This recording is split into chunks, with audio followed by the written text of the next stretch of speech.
Maybe you felt this when you've been decluttering, this sentimentality or sadness or guilt when it comes to letting go of certain objects. You know that this sentimentality you feel and this emotional attachment is preventing you from making the progress you so desperately want. So today I want to talk about 4 different ways to explore said emotional attachment and why it's so important to identify why it's there to begin with so that you can make more progress. If we haven't met, what's up? I'm Katie Wells, declutter expert, and through my YouTube channel, top-rated podcast called The Maximize Minimalist, and my online programs, I've helped hundreds of thousands of people successfully declutter their homes. I'm so happy you're here today because emotional attachment is such a common thing. If you're a parent or a grandparent and have young kids, you've actually seen this play out, and here's a classic example of sentimental or this emotional attachment. Because if their brains are developing, they don't understand where they end and where their favorite stuffed animal begins. Their special things, maybe it's a binky, a blankie, a stuffy, feels like an extension of themselves, which is why it can be so painful for them to lose it or consider letting go of it, right? It's their favorite thing for a reason. Well, as we grow, our brains develop, and we obviously realize that that stuffed animal isn't me anymore, and I don't have that emotional attachment. I'm okay to let it go. However, as adults, sometimes those emotional attachments come into play for different reasons other than just how our brain is working. Let's talk about some of these ways. And by the way, disclaimer, to be a sentimental person or to feel more emotionally attached to things than maybe your partner or other families are, it doesn't make you a bad person. We all interpret things a little bit differently. So sentimentality, just to give you a definition here, is basically when you're prompted by feelings of nostalgia, sadness, or just tenderness when you are going through your possessions. And there is a time and a place to go through these things. This is why I always tell people you gotta build your declutter muscle before you tackle sentimental items. And so getting rid of this superficial, low-hanging fruit, as I call it, the easy stuff to declutter where your knee-jerk reaction is, I'm not attached to this, I'm gonna let it go. Always start there. People often want to reverse the process and tackle the most difficult stuff first. Don't do that, all right? Start with the easy stuff first. And on its own, stuff is neutral, so you have to go within, and we're gonna be talking about that in this video today, go within yourself to identify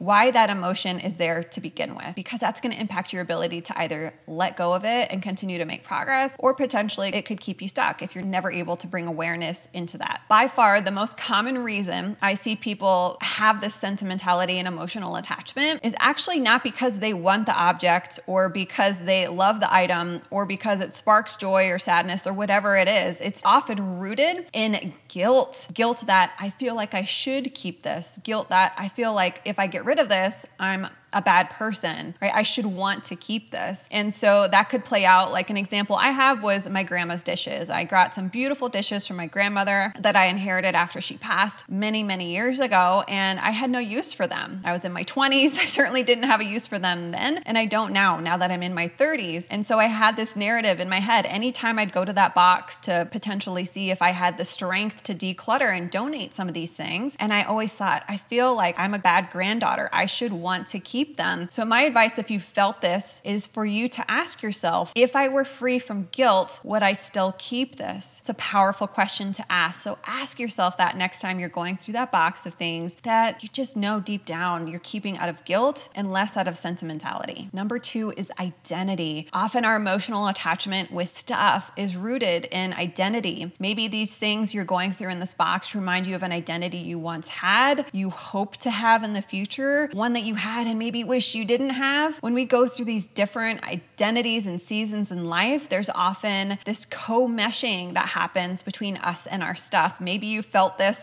when you're going through a box of childhood nostalgia items, trophies you won when you were an athlete, and you remember all the work and practice and track practices you went to, the sweat, blood, and tears that went into winning these trophies, and it makes you feel nostalgic, and it makes you feel like parting with that also means parting with that identity. And so if you're like, oh my gosh, this is me, this is why I keep these trophies or things from college or from a previous career or from something that reminded me of maybe something you didn't achieve but you wish you had or you have regrets about. It could be anything, good, bad, ugly, anything in between. I want to encourage you, just tell your mind, listen, I don't have to keep these things to remind myself of an identity I had or want to have. If it's not serving me anymore, that's okay. I can make peace with that and let some of this stuff go and pass it along to someone who it'll serve them now and maybe help reinforce reinforce an identity they have now or want to have as well. Now, number 3 is seasons in life. Think about all the different seasons of life we experience. I'm 34. I've had many intense seasons of life, and a lot of them happened after I had my kids, right? Becoming a new mom for the first time, raising toddlers, becoming a parent, owning businesses, all kinds of different things. There's these ups and downs in life, some of them really, really beautiful and some of them tragic and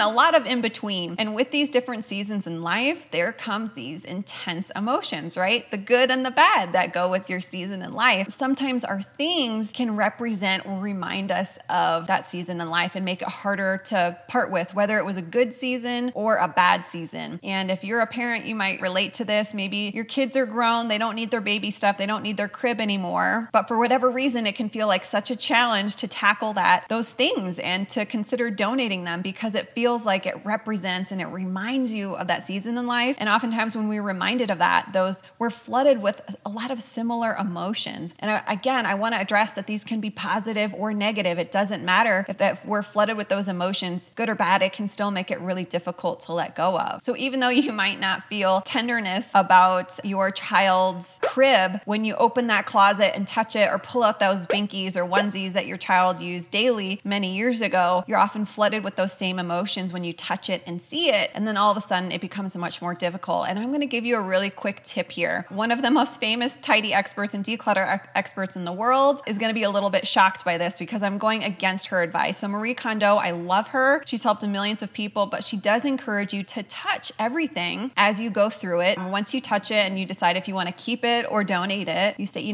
thank you. But did you know that by touching an item, it actually makes it so much more difficult for you to let go of because it reminds you and it floods you with those same emotions when you touch it and see it. So if you have certain things in life that remind you of an identity, a season in life, what we've talked about so far that it's just difficult for you to let go of, yet you want to, then I would highly encourage you have a partner, a spouse, a family member come over, actually handle the item for you. You are going to make so much more progress. Now, again, there's nothing wrong with keeping some of these things you're emotionally attached to, but if you know you need to make that progress and you need a little extra nudge, this is one way to do it. Number 4 is loss. And losing a loved one can be devastating. And an object, whether it's a necklace or dishes or a handwritten card, can feel like this material representation of that person and remind you of them and maybe a wonderful memory you had with them. I have jewelry and handwritten cards from both of my grandmas who are no longer with us, and these are priceless to me. I would never, ever get rid of them. However, I didn't keep every single thing. I got a lot of dishes and a lot of jewelry from both of my grandmas. So when and only when I felt ready to sit down and go through these items and give myself grace and offer myself compassion and remind myself I'm not a bad granddaughter for not wanting to keep every single thing, that's when I was able to make progress with this particular aspect of emotional attachment. And instead of letting them sit in a box, I was able to go through and identify how to repurpose or reuse these things. And now these items that otherwise would be sitting in a box and I'd look at maybe once every few years are out and I get to enjoy them throughout my home, and they're able to spark that smile, that happiness, that memory, and that emotional support when I feel I could really use it. And I think there's nothing more beautiful than that. In fact, I've had many students over the years tell me they finally had the courage to go through all these things they inherited from their mom or their dad or their grandfather, and going through these items and feeling confident and again going through it with grace and compassion for themselves. They say it feels like this cathartic release. It almost is part of this grieving process that they didn't realize they needed in order to continue their healing. Now, grief is a long journey, and if you feel like you were at a stage where you can go through some of these items, then I would absolutely encourage you to do so. And who knows, maybe you'll find some things you didn't even know were in that box and be able to use them, wear them, and repurpose them so that they can honor your loved one and bring you so much joy and happiness. Being sentimental is not a bad thing, and it also doesn't mean that you have to live with a lot of this clutter and things you don't truly love, use, or need